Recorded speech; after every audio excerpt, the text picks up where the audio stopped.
A exploração profunda de hoje tem uma missão clara e, honestamente, um pouco intimidadora. Eu diria que é um salto gigantesco para o campo. Totalmente. O objetivo aqui é entender como a inteligência artificial está finalmente sendo treinada não apenas para ler e resumir o imenso catálogo do conhecimento humano, mas para cruzar a fronteira e criar, novas descobertas científicas de forma ativa. O que muda o jogo completamente, né? Deixar de ser uma enciclopédia para virar uma pesquisadora. Exato. E o material-fonte para essa discussão é um artigo recém-saído do forno. Foi publicado ontem, 5 de março de 2026. O título é MUSE-STAR Unlocking Tractable Training for Scientific Discovery by Breaking the Complexity Barrier. Uma pesquisa de ponta do Zhongling Yang e do Li Danbing. Isso, do Infinity Lab, que faz parte da MiroMind AI. E antes da gente entrar nos dados pesados, eu achei o máximo os elementos visuais que acompanham esse material. Os ícones são ótimos, trazem uma leveza para o tema. Muito. Tem aquele clássico emoji amarelo sorridente, com as mãos abertas para um abraço... Que é uma referência super direta aos repositórios do Hugging Face, onde os modelos e os datasets dessa pesquisa estão hospedados.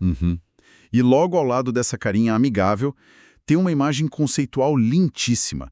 É um majestoso alce branco, um mousse, saltando com uma graciosidade quase mágica através de um fundo espacial estrelado. É uma metáfora visual muito forte para o salto conceitual astronômico que esse framework representa. Ok, vamos desvendar isso. Para quem está ouvindo e busca um atalho definitivo para entender o futuro da pesquisa acadêmica e da inovação, sem precisar se perder naquela sobrecarga de jargões técnicos, este é o momento. Com certeza. Como exatamente uma IA passa de uma superleitora, que apenas condensa textos, para uma verdadeira cientista inventiva. Essa é a grande transição que estamos testemunhando no campo da computação agora. Porque, até hoje, os modelos de linguagem eram excelentes em processar informações e até em refinar ideias quando recebiam um feedback externo. Certo, se um humano corrigisse a máquina. Exatamente. Se um humano apontasse um erro ou se um simulador dissesse que uma molécula não era estável, a máquina ia lá e ajustava a resposta. Mas o que ninguém conseguia fazer era treinar a máquina para dominar a probabilidade condicional direta da descoberta. E aí a gente entra na matemática da coisa. Sim. Em termos puramente matemáticos, estamos falando de treinar o modelo para a equação P de H dado B, ou seja, a probabilidade de gerar uma hipótese inovadora, que a gente chama de H, a partir de uma base de conhecimento prévio, que é o B. Só que isso não é tão simples quanto parece, né? Longe disso. O grande obstáculo é que a inovação não surge em um vácuo. Ela exige recuperar inspirações latentes de uma base de conhecimento global, que é gigantesca, e depois conectar essas peças. E tentar ensinar uma máquina a fazer isso de ponta a ponta de uma só vez é como... É esbarrar em uma parede matemática intransponível. Nossa, além do material tem uma parte que usa a descoberta da retropropagação, o famoso backpropagation, como exemplo para ilustrar essa barreira. Isso me chamou muita atenção porque não foi algo que aconteceu da noite para o dia na história humana. Demorou décadas para a ficha cair para os cientistas humanos. Exato. A base das redes neurais modernas exigiu que os cientistas juntassem o conceito de regressão logística multicamadas, que era o conhecimento prévio da época, com a regra da cadeia, que vem lá do cálculo. A regra da cadeia funcionou como uma inspiração externa. Foi uma composição que levou muito tempo, muita intuição e, claro, inúmeras tentativas falhas. E a pesquisa chama a tentativa de fazer uma IA replicar isso em um único passo de explosão combinatória, com uma complexidade de O de N elevado a K. É uma barreira bem real, não é? O modelo fica completamente paralisado. E o que realmente assusta nessa matemática é a escala monumental da coisa. Vamos colocar os números na mesa para quem está nos acompanhando visualizar o tamanho do problema. Manda ver. Se assumirmos que o banco de dados global da literatura científica tem cerca de 10 milhões de artigos disponíveis, o nosso N da equação é 10 elevado a 7. 10 milhões de artigos para ler de uma vez. Isso. Agora imagine que uma nova descoberta em biologia ou física exija conectar 3 inspirações sequenciais. O nosso K é igual a 3. Ok. O espaço de busca para que a IA encontre a combinação correta de conceitos bate na casa de 10 elevado a 21 combinações. Caramba, é um número com 21 zeros. É colossal. Tentar treinar um modelo de ponta a ponta para vasculhar esse oceano inteiro e cuspir uma hipótese válida é bater de frente com o que os autores chamam de parede de complexidade. E eles testaram isso, né? A abordagem bruta. Testaram. E os testes mostraram isso de forma implacável. Na amostragem por força bruta, ao tentar compor apenas 3 passos de inspiração, a taxa de sucesso da IA cai para impressionante 0,00%. Zero. A máquina congela, o processamento se perde no infinito das possibilidades e nenhum aprendizado ocorre. O que é fascinante aqui é perceber que a abordagem de força bruta, que resolveu tantos problemas na IA até hoje, simplesmente desmorona quando o assunto é a verdadeira inovação em múltiplos passos. Uma taxa de sucesso de 0% é um choque de realidade pesado. Basicamente significa que a força bruta, por mais poder de processamento que se coloque num servidor, não funciona para a inovação profunda. A matemática simplesmente não fecha. E é a partir desse colapso que os pesquisadores do Musai-Star introduzem o primeiro pilar da solução deles, o método 1, que é basicamente o velho ditado de dividir para conquistar. Uma sacada clássica e muito elegante. Se o problema inteiro de 10 elevado a 21 é impossível de engolir, a ideia foi quebrar essa montanha matemática em 2 tarefas menores, lógicas e sequenciais. É como transformar um labirinto infinito, onde se tenta achar a saída de uma vez... em um mapa com um passo a passo bem definido. Exatamente. Como eles estruturaram essa divisão? Essa desconstrução metodológica é o coração da quebra da complexidade. Eles dividiram a tarefa monolítica em 2 módulos independentes. A recuperação de inspiração, que no artigo é chamada de IR, e a composição de hipóteses, o HC. IR e HC. Tá. Em vez de forçar o modelo a deduzir a hipótese final buscando tudo de uma vez no oceano de 10 milhões de artigos, o modelo agora é treinado para buscar apenas uma única inspiração primeiro. Ah, um passo de cada vez. Isso. Essa busca inicial passa a ter uma complexidade linear, apenas O de N. Depois que ele encontra essa primeira peça do quebra-cabeça, ele passa a informação para o módulo de composição. E o que esse módulo faz?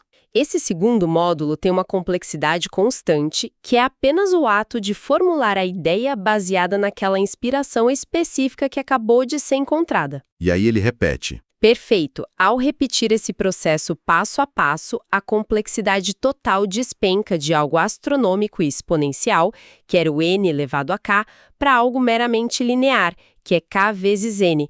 A barreira da impossibilidade matemática é finalmente fragmentada. O ganho de eficiência é absurdo. Mas eu tenho anotado aqui nos meus resumos que, para treinar esse processo novo, os pesquisadores não economizaram no poder de fogo inicial. Nem um pouco. Foi um investimento massivo. O artigo cita que usaram modelos gigantescos como uma espécie de professores, especificamente o DeepSeek R1 e um modelo destilado Qwen de 32 bilhões de parâmetros.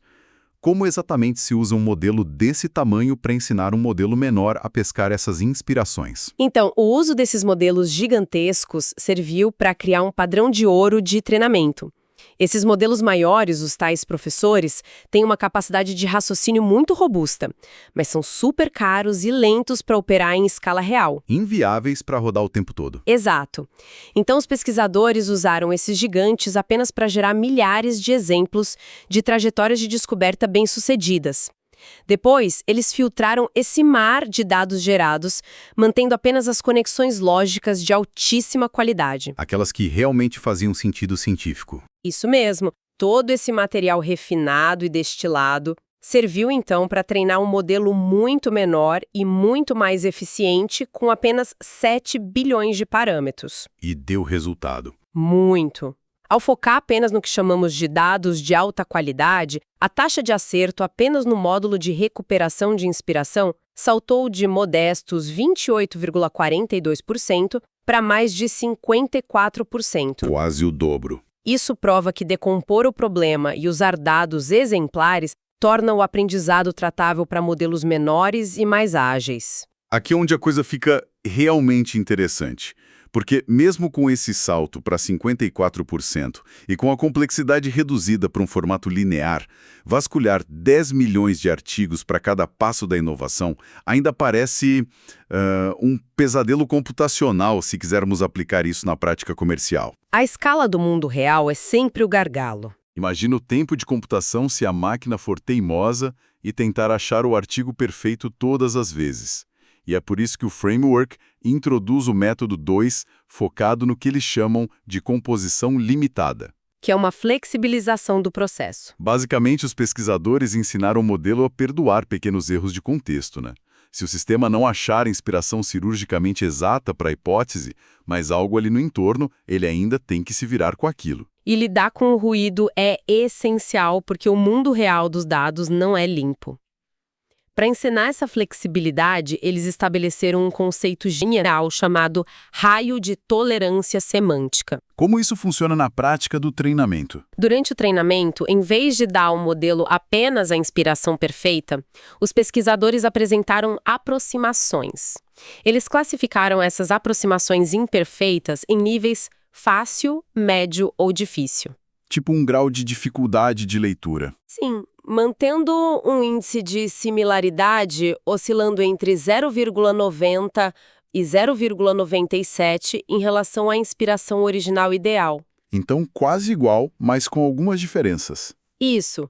Ao forçar o módulo de composição de hipóteses a formular soluções trabalhando com essas informações ruidosas e levemente imprecisas, o modelo desenvolve uma robustez incrível. Ele aprende a captar a essência estrutural da ideia, mesmo quando a referência bibliográfica não é exata. Nossa, na prática isso significa que o módulo de busca não precisa mais acertar na mosca entre 10 milhões de opções. Exato. Ele só precisa cair na vizinhança correta para que o raciocínio continue fluindo. É uma analogia muito boa. É como dar a alguém uma bússola que aponta para o norte geral em vez de um mapa com coordenadas de GPS milimétricas. A pessoa ainda consegue achar o tesouro porque aprendeu a ler os sinais do terreno e a se adaptar ao ambiente. Uma bússola inteligente. Mas, mesmo procurando apenas pela vizinhança correta, ler 10 milhões de documentos um por um continuaria sendo lento demais.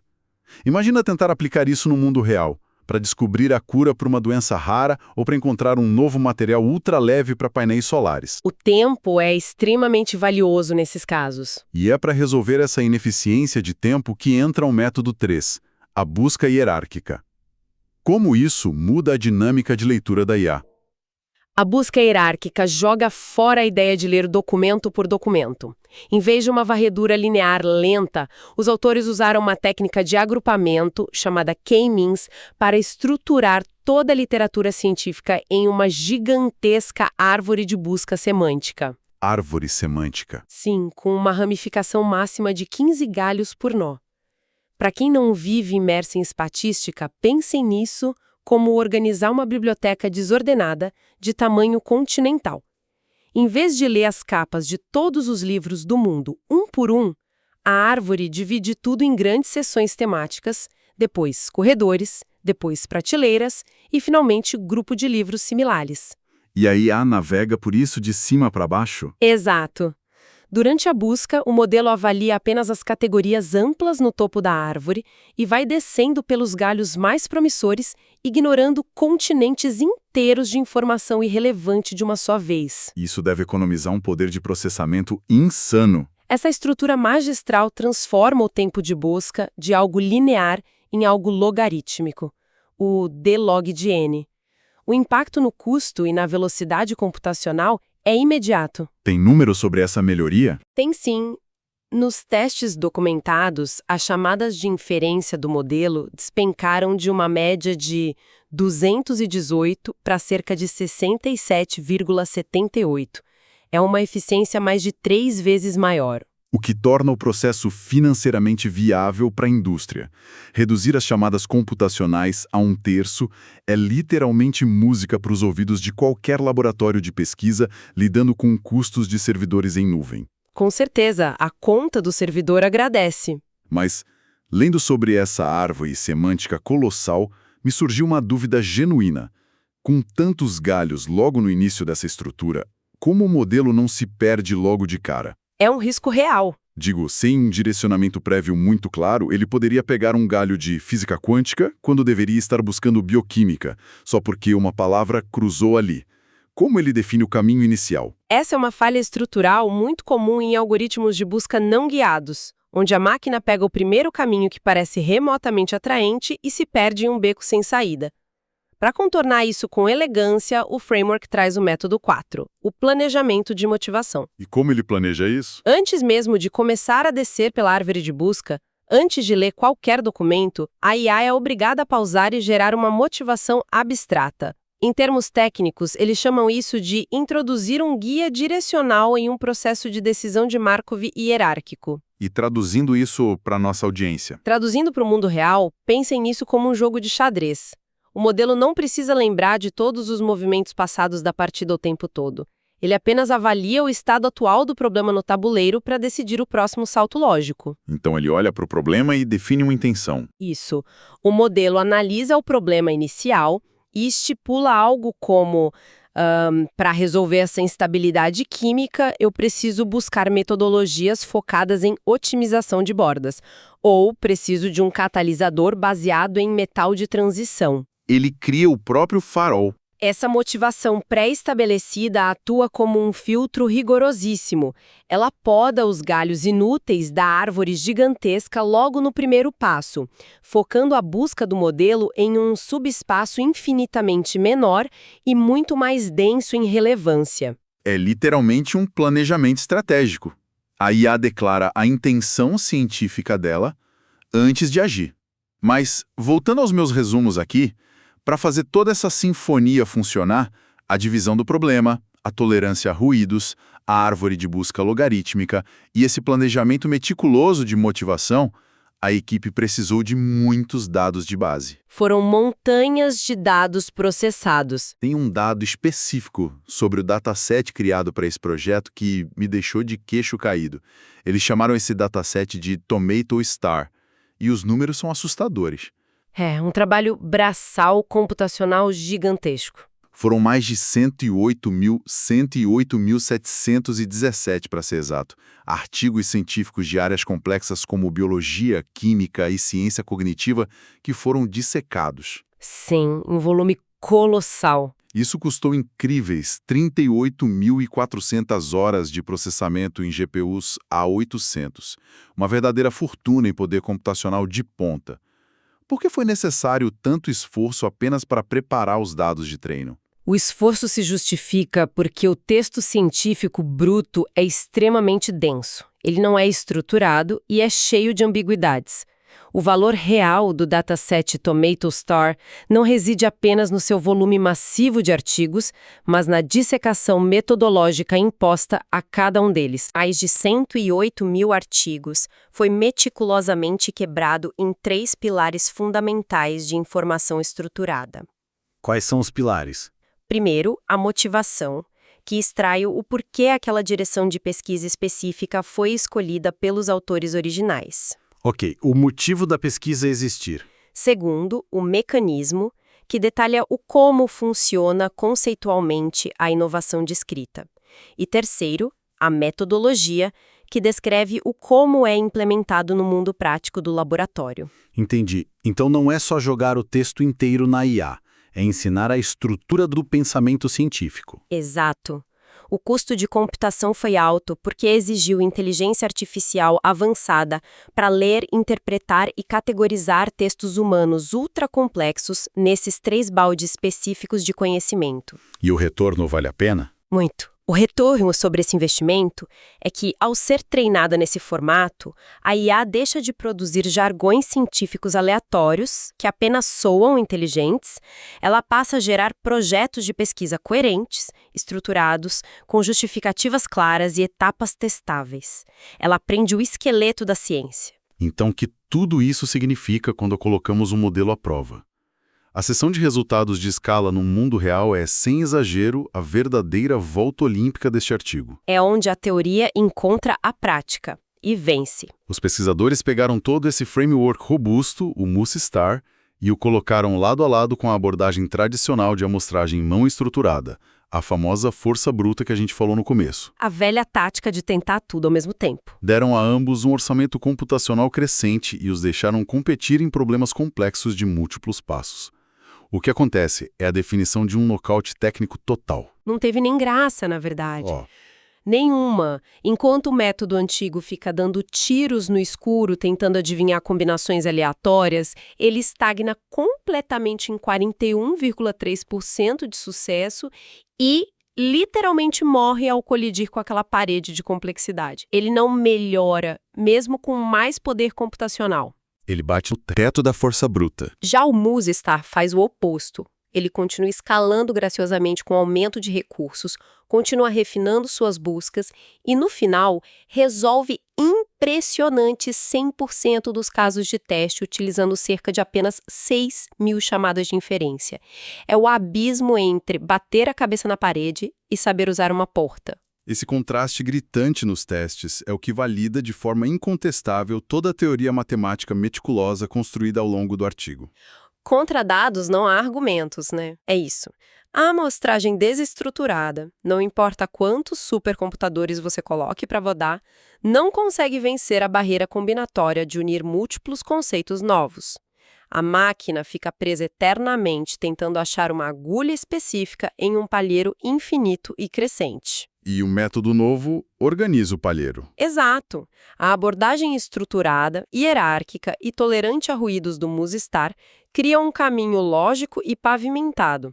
Ela permite que a IA navegue pelo conhecimento com um propósito claro, conectando pontos isolados que antes pareciam inalcançáveis. Escalando de um jeito absurdo. E escalando sua capacidade de resolução de forma contínua, eficiente e, acima de tudo, previsível para a indústria. O Mostar essencialmente prova que a inteligência artificial foi refinada a ponto de se tornar um motor tratável e escalável focado inteiramente na descoberta científica. Toda aquela montanha da impossibilidade matemática foi derrubada por uma combinação muito humana, que é dividir problemas complexos em pedaços, perdoar pequenos erros ao longo do caminho, Organizar a bagunça antes de buscar algo. isso, e vitalmente planejar um motivo antes de dar o primeiro passo. Desmistifica completamente aquela figura quase mítica do inventor solitário que tem um momento mágico no chuveiro. Inovar torna-se um processo metódico que agora o Silício pode emular com precisão brutal. Se conectarmos isso ao quadro geral de como enxergamos o progresso tecnológico, para qualquer profissional buscando inovação, entender essa profunda lógica da descoberta documentada na pesquisa revela muito mais do que apenas código computacional. Revela a natureza do aprendizado, né? Exatamente. O que os dados do Tomatostar e o sucesso do Musestar nos provam é que a inovação revolucionária raramente é um relâmpago inexplicável de genialidade isolada. É, na verdade, um processo altamente estruturado de conectar as inspirações corretas com o contexto certo no momento exato.